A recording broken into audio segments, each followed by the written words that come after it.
Asteroid Kep-7 wasn't exactly what you'd call a vacation destination. Floating in the dead space between two dying stars, it housed the Galactic Defense Corps' most notorious boot camp, where military careers went to die spectacular deaths.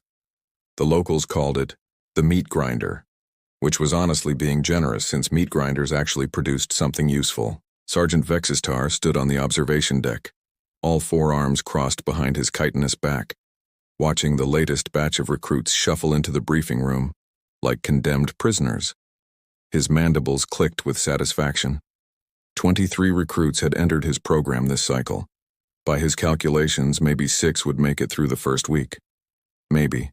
Another glorious day in paradise, Sergeant, Lieutenant Zara Quinn remarked, joining him at the reinforced viewport. Her voice carried that particular brand of military sarcasm that could strip paint at 50 yards. Indeed, Lieutenant, today we begin the Raider simulation. Vextar's compound eyes gleamed. I have high hopes for psychological devastation. That's when Marcus Rodriguez walked in, and everything went sideways. Most recruits entered the briefing room looking like they were attending their own funeral. Tank Rodriguez, nobody called him Marcus after the first day, bounced in like he was heading to a birthday party. Not just any birthday party, but one with cake, presents, and maybe a surprise appearance by his favorite band. Good morning, everyone, Tank announced to the room full of terrified aliens, flashing a grin that could have powered a small space station. Beautiful day for some military training, don't you think? Lieutenant Quinn raised an eyebrow. Recruit, are you aware that the Raider simulation has a 93% psychological breakdown rate?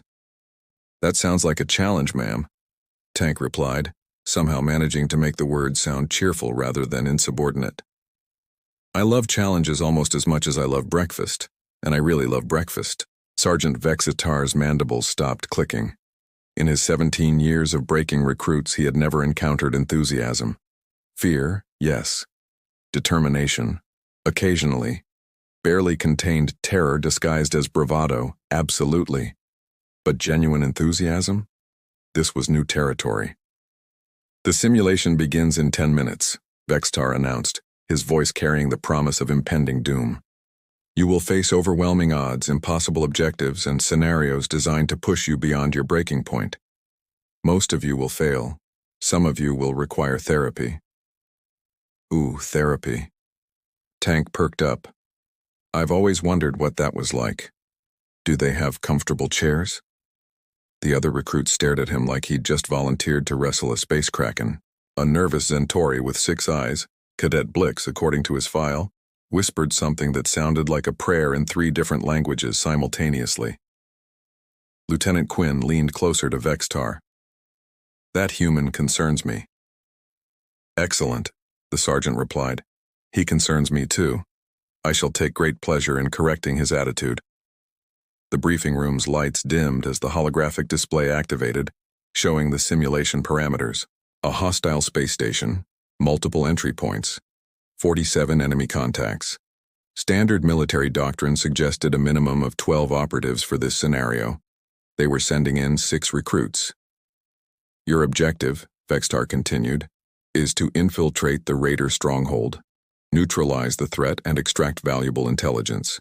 You have limited ammunition, no backup, and the enemy knows you are coming. Questions? Tank's hand shot up. Are we allowed to have fun while we do it? The room fell silent. Even the air recycling system seemed to pause in confusion. Fun, Vextar repeated slowly, as if the word might explode if he pronounced it wrong, is not part of military protocol. Oh. Tank looked genuinely disappointed. Well, that's too bad. I was really looking forward to this. The Raider simulation facility was a masterpiece of psychological warfare disguised as a training ground. Holographic projectors created a perfect replica of a pirate space station, complete with flickering lights, ominous shadows, and the kind of background noise that made seasoned veterans check their corners twice. Commander Thok observed from the control room, his 8-foot reptilian frame hunched over the monitoring stations. As base commander, he had seen thousands of recruits attempt this simulation. Most lasted approximately 12 minutes before psychological collapse set in. Simulation active, announced the facility's AI in a voice designed to sound reassuring while delivering terrible news. Recruits are approaching the outer hull.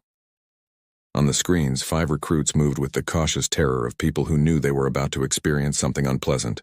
They checked their weapons, whispered tactical discussions, and generally behaved like proper military personnel facing overwhelming odds.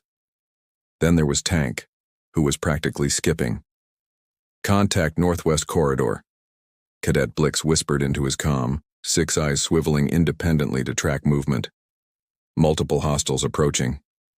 "Copy that," Tank replied cheerfully. "Oh, good. Here comes the fun part." Sergeant Vextar watched in mounting frustration as Tank charged directly into the first wave of holographic raiders, whooping with delight as plasma bolts whizzed past his head. Standard protocol dictated careful advancement, tactical positioning, and coordinated fire support. Tank's protocol appeared to involve running straight at the enemy while laughing. "Increase difficulty parameters," Vextar ordered. "Sergeant, we're already at level 7. Standard maximum is level 5. Level 8. The simulation responded instantly. More enemies materialized, their weapons became more accurate, and environmental hazards started appearing. Most recruits would have been overwhelmed immediately. Tank just got happier. "This is amazing," he shouted over the artificial gunfire, diving behind cover with the grace of someone who found mortal peril genuinely entertaining. "Blix, you seeing this? It's like the galaxy's most dangerous arcade game." Cadet Blix, crouched behind a bulkhead and questioning his life choices, managed a terrified nod. "Why are you enjoying this?" "Because it's awesome." Tank popped up, returned fire at 3 holographic pirates, and somehow managed to look like he was having the time of his life. "When else do we get to shoot at bad guys without filling out paperwork afterward?"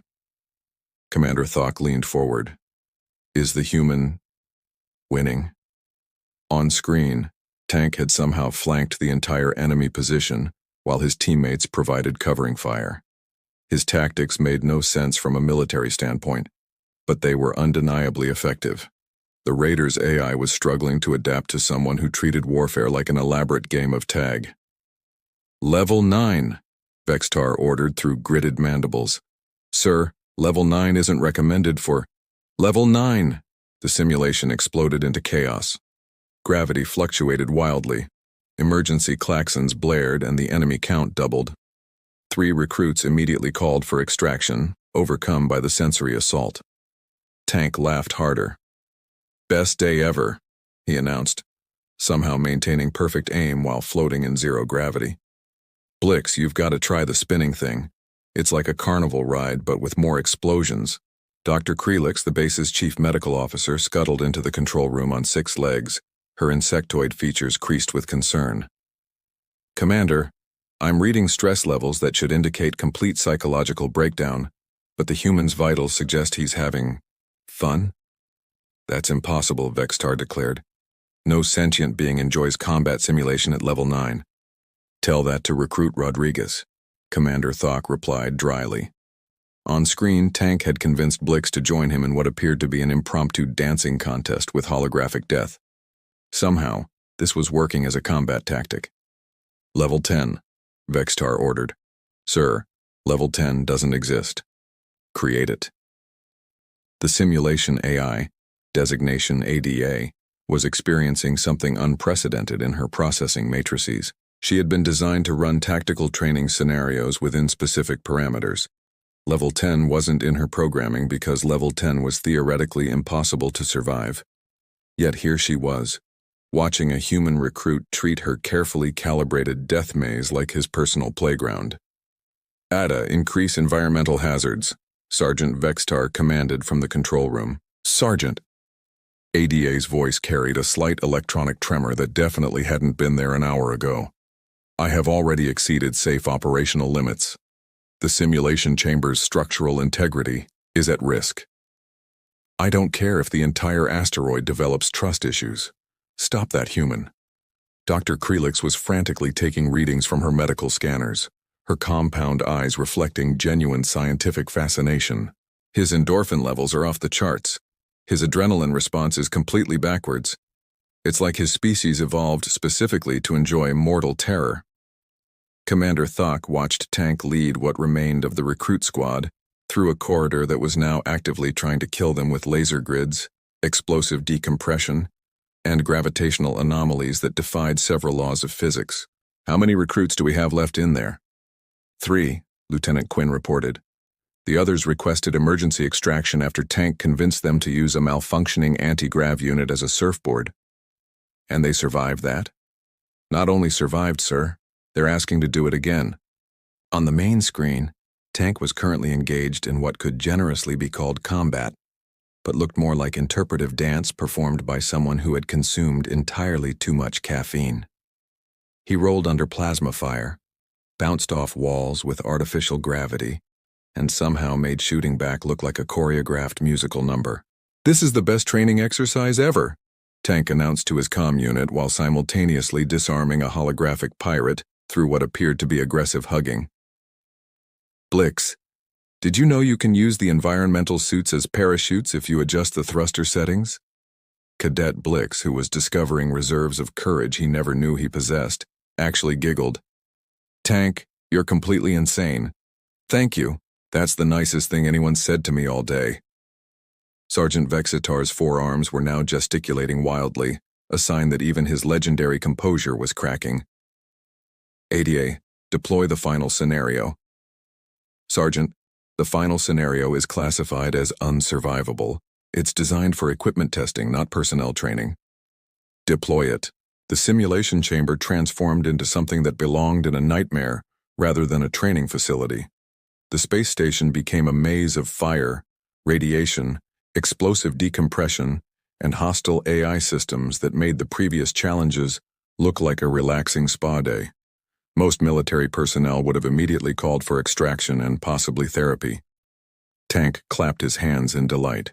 "Now this is what I'm talking about," he shouted over the cacophony of destruction. "It's like someone took all my favorite video games and made them real. Blix, are you seeing this environmental hazard pattern? I think it's supposed to be impossible." "That's because it is impossible," Blix replied, but he was grinning now too, caught up in Tank's infectious enthusiasm. Dr. Krelix's readings were becoming increasingly frantic. "Commander, the human psychological profile suggests he genuinely believes this is entertainment. His stress response is completely inverted. It's as if his species developed warfare as a recreational activity." Commander Thok stared at the screens in growing amazement. "ADA, what's the current difficulty level?" "Level 12, sir. I had to create new parameters. The human keeps adapting faster than I can escalate." "And his performance rating?" There was a pause that seemed to last forever. 97% mission effectiveness, sir. He's not just surviving. He's excelling." Emergency alarms were blaring throughout the asteroid base, but not for the reasons anyone expected. The klaxons weren't announcing a training accident or system failure. They were heralding the arrival of General Corax's emergency transport, because word of the chaos had reached the highest levels of military command. General Corax was the kind of officer who made battle-hardened veterans check their uniform alignment from 3-star systems away. His presence could induce spontaneous military bearing in civilian populations. When he walked into the control room, even the electronic equipment seemed to stand at attention. "Report," he commanded in a voice that could have been used to excavate asteroids. Commander Thok straightened to his full 8-foot height, which made him exactly eye level with the general's collar. "Sir, we have a situation with the Raider simulation." "I gathered that from the emergency transmission. What I want to know is how a training exercise required intervention from Supreme Command." Lieutenant Quinn stepped forward, her usual sarcasm replaced by professional bewilderment. "Sir, Recruit Rodriguez has broken the simulation." "Broke it how? Equipment failure? Injury?" "No, sir. He improved it." On the main screen, Tank was currently leading a 3-being squad through a scenario that the simulation AI had officially classified as mathematically impossible to survive. He was doing this while maintaining a running commentary that sounded less like military communication and more like a sports announcer describing his favorite game. "And here comes another wave of hostile boarders." Tank's voice crackled through the speakers. "Blix, Take the high ground and show them what six-eyed coordination can do. Unknown recruit number 3, that spinning move you did with the plasma rifle was absolutely beautiful. General Korax watched in stunned silence as Tank executed a maneuver that violated at least 3 laws of physics and 2 regulations regarding the proper use of emergency life support equipment. Is he critiquing their performance while under fire? He's been doing that for the past hour, sir, Dr. Krelix reported, her medical sensors still registering readings that shouldn't have been possible. His leadership scores are higher than any recorded baseline. The other recruits are performing at levels we've never seen. Ambassador Trill, the diplomatic corps representative who had arrived with the general's transport, adjusted his ceremonial robes nervously. General, if word of this reaches the other species military academies, there could be political implications. They're going to want to know why human training methods weren't shared previously. What human training methods? General Korax demanded. This appears to be one insane recruit having the time of his life. That's exactly the point, sir, Commander Thok interjected. We've been analyzing his approach for the past 3 hours. Recruit Rodriguez isn't following any established military doctrine. He's treating warfare as recreation, and it's incredibly effective. On screen, Tank had somehow convinced his squad to use a malfunctioning gravity generator as a tactical advantage. They were literally running on the ceiling while engaging hostiles, and it was working better than conventional tactics. The human appears to have no fear response, Dr. Krelix continued. But it's not courage in the traditional sense. He genuinely enjoys the challenge. His brain chemistry suggests he finds combat situations entertaining. General Korax absorbed this information with the expression of someone who had just been told that mathematics was actually optional. Are you telling me that human military effectiveness comes from treating warfare as a hobby? Not a hobby, sir, Lieutenant Quinn corrected. More like extreme sports, with higher stakes. The general turned to watch Tank execute what could only be described as a physics-defying pirouette while providing covering fire for his teammates. How long has this been going on? 4 hours and 17 minutes, sir, ADA's voice reported from the speakers. She still sounded slightly overwhelmed. I have been forced to create entirely new difficulty parameters. The simulation is now operating at theoretical levels that should not be survivable. And yet, mission effectiveness remains at 98%, sir. The human has improved. General Korax was quiet for a long moment, watching Tank high-five a six-eyed alien while standing on a bulkhead that was currently experiencing selective gravitational failure. Sergeant Vextar, he said finally. Yes, sir? I want a full analysis of Rodriguez's methods, if we can replicate this approach across our training programs. Sir, with respect, I don't think this can be replicated. The human appears to be genuinely insane. Insane or evolutionarily adapted for warfare? General Korax mused. Ambassador, what do we know about human military history? Ambassador Trill consulted his diplomatic datapad, his expression growing increasingly concerned. Sir, humans have been engaged in continuous warfare for their entire recorded history. They've never had an extended period of galactic peace. They've been fighting each other for thousands of years. The control room fell silent except for the sounds of Tank's continued commentary from the simulation. That would explain the adaptation, Dr. Krelix whispered. They've evolved to enjoy combat because their species has never known peace. What we consider extreme stress, they consider normal recreation. General Korax nodded slowly. We may have just discovered why humans are so effective in actual combat situations. They're not overcoming their fear. They don't have any. By hour 6, the situation had evolved beyond anyone's wildest projections. Tank had not only mastered every challenge the simulation could generate, but he had started improving on the scenarios in real time. His squad of terrified aliens had transformed into a precision unit that operated with an efficiency that violated several military textbooks. ADA, Tank's voice crackled through the comm system. I think there might be a glitch in your tactical programming. The AI's response came with what could only be described as electronic exasperation. What makes you think that, Recruit Rodriguez? Well, you keep sending the raiders at us in predictable wave patterns. and your environmental hazards follow a mathematical sequence that's pretty easy to work around once you figure out the timing. Also, I'm pretty sure the final boss scenario is just Sergeant Vextar's psychological profile programmed into a combat AI. In the control room, every head turned toward Sergeant Vextar, whose mandibles were clicking rapidly in what might have been embarrassment. "How did he figure that out?" Commander Thok asked. "The combat AI keeps trying to intimidate us with four-armed tactical maneuvers and motivational speeches about the weakness of organic beings." Tank continued cheerfully. "It's like fighting a digital version of our drill instructor, which, honestly, is pretty clever programming but not very subtle." General Korax raised an eyebrow. "Sergeant, I may have contributed some personality matrices to the final scenario," Vexitar admitted. "For realism." "Right." Tank's voice carried a tone of sudden inspiration that made everyone in the control room very nervous.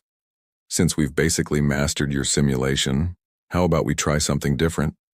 Blix unknown recruit number 3, what do you say we capture the drill instructor?" The control room erupted. "Absolutely not," Vexitar declared. "That's not part of the simulation parameters," Ada protested. "Sir, they can't actually access the control room," Commander Thok assured the general. That's when the maintenance hatch directly above their heads opened, and Tank's grinning face appeared. "Hi, everyone," he said cheerfully, somehow managing to sound casual while hanging upside down from a ventilation shaft. "Beautiful day for a training exercise, isn't it?" Lieutenant Quinn stared at the impossible sight. "How did you get out of the simulation chamber?" "Emergency maintenance access," Tank replied, dropping down into the control room with practiced ease. "Turns out the environmental systems connect to pretty much everywhere in the base. Who knew?" Behind him, Cadet Blix emerged from the shaft, followed by the third recruit, a nervous-looking humanoid whose species designation was somewhere in Tank's personnel file, but whom everyone had started calling Number 3, because Tank's enthusiasm was apparently contagious enough to override proper military nomenclature. "Sergeant Vextar," Tank continued, approaching the drill instructor with the same casual confidence he'd shown throughout the entire exercise. "We've completed the simulation objectives adapted to every escalation you've thrown at us, and learned to work as an effective unit under impossible conditions. I'd say that means we pass, wouldn't you?" Sergeant Vexitar's forearms were frozen in a position that suggested he was trying to process information that his brain wasn't equipped to handle. You're supposed to be broken by now. Why would we be broken? That was the most fun I've had since I joined the military." Tank turned to address the room. "General Korax, sir, I have to say, your training programs are outstanding. Really top-notch work." General Korax found himself in the unprecedented position of being complimented on military training by a recruit who had just infiltrated a secure control room as part of an exercise that had officially moved beyond all established parameters. "Recruit Rodriguez," he said slowly, "are you aware that what you just accomplished should have been impossible?" "With respect, sir, impossible is just another word for hasn't been done yet. Plus, I had excellent teammates." Tank gestured to Blix and Number 3, who were standing at attention despite having just emerged from a ventilation system. "Turns out other species are pretty awesome at this stuff once they stop being afraid of it." Dr. Krelix was frantically scanning Tank with her medical equipment. His stress levels are actually lower now than when he started. The extended combat simulation was relaxing for him. "Of course it was relaxing," Tank replied. "It's like a really elaborate puzzle, but with more explosions. Who wouldn't enjoy that?" The control room fell silent as everyone contemplated the implications of Tank's statement. Finally, General Korax spoke. "Recruit Rodriguez, in your opinion, what is the primary purpose of military training?" Tank considered the question with the seriousness it deserved. "To prepare soldiers for combat situations by teaching them to work effectively under pressure, adapt to changing circumstances, and maintain unit cohesion when facing overwhelming odds, sir." "And you believe the best way to achieve this is make it fun, sir. If people are enjoying themselves, they learn faster, perform better, and don't break under pressure. Fear makes people stupid. Fun makes them creative." General Korax looked around the control room at the faces of seasoned military personnel who were all staring at a human recruit like he'd just solved the fundamental mysteries of the universe. "Sergeant Vextar," the general said finally, "I believe we need to discuss some changes to our training protocols." 3 months later, the Galactic Defense Corps issued a classified memorandum that would revolutionize military training across 7 star systems. The official designation was Adaptive Combat Psychology Protocol Enhancement, but everyone called it the tank method. Recruit Marcus Rodriguez, now Instructor Rodriguez, stood in the same briefing room where his own training had begun, addressing a new batch of terrified recruits from 12 different species. His promotion had been the fastest in military history, largely because nobody else was qualified to teach human-style chaos protocols. "Good morning, everyone," Tank announced with the same infectious enthusiasm that had broken Sergeant Vextar's legendary composure. "Welcome to Advanced Combat Training, where we're going to learn that warfare isn't something to survive. It's something to excel at." The recruit stared at him with the familiar mixture of terror and confusion that Tank had come to recognize as pre-enlightenment anxiety. Sergeant Vextar, now Assistant Instructor Vextar, stood beside him with what might have been pride in his compound eyes. His conversion to Tank's methods had been complete once he realized that broken recruits were far less useful than enthusiastic ones. "The human will now demonstrate why your previous understanding of combat psychology was fundamentally flawed," Vextar announced to the class. "Pay attention. Your survival may depend on it." Lieutenant Quinn entered the briefing room carrying a stack of reports that represented 3 months of unprecedented training success. "Instructor Rodriguez, the latest performance metrics are in. Multi-species unit cohesion is up 400%.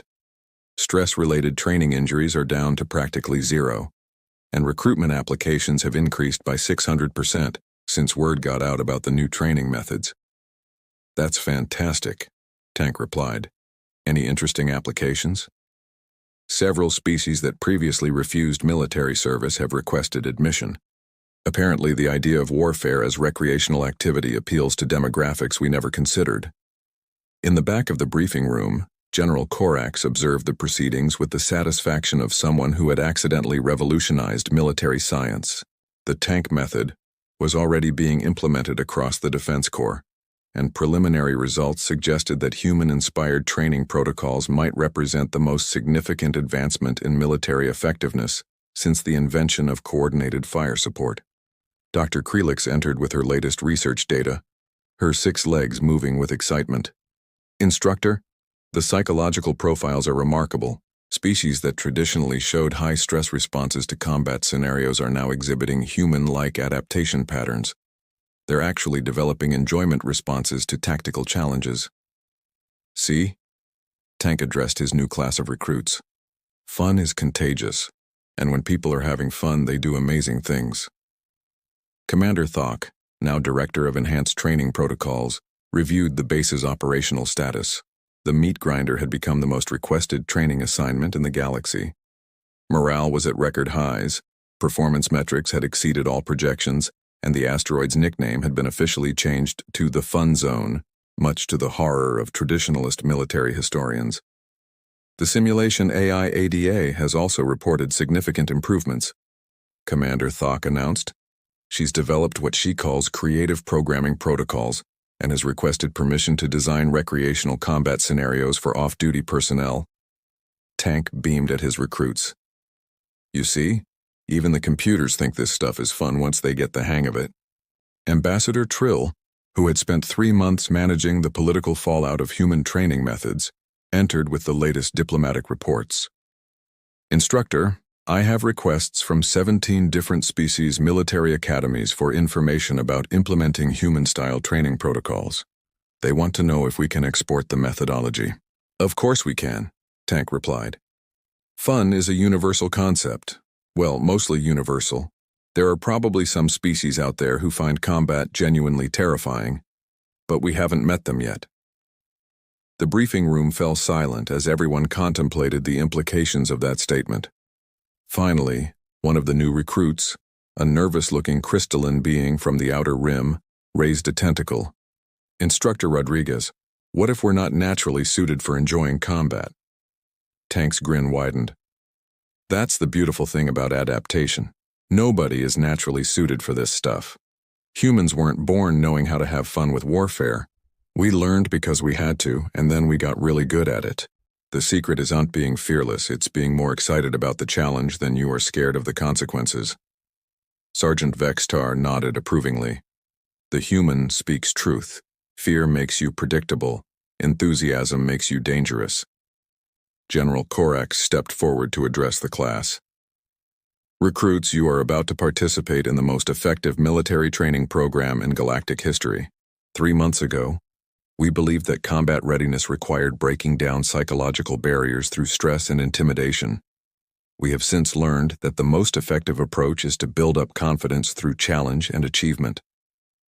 Plus, Tank added, it's way more fun this way. As the new recruits were led to their first simulation, Tank reflected on how dramatically everything had changed. The galaxy's military forces were adapting human-style combat psychology, turning warfare from a grim necessity into something approaching an art form. Species that had never shown military aptitude were discovering hidden talents for tactical creativity. The universe was becoming a more interesting place, one training exercise at a time, and Tank was having the time of his life. Ready for another day of breaking the laws of physics and military protocol? He asked Vextar as they prepared for the next training session. Indeed, the former drill sergeant replied, though I still believe your methods qualify as a form of controlled insanity. The best kind! Tank laughed, heading toward the simulation chamber where another group of terrified recruits was about to discover that warfare could be fun. Behind them, the command staff watched with the satisfaction of people who had accidentally discovered that the universe's most effective military force was powered by enthusiasm, creativity, and the revolutionary concept that saving the galaxy should be enjoyable. After all, if you're going to fight for freedom and justice, you might as well have a good time doing it.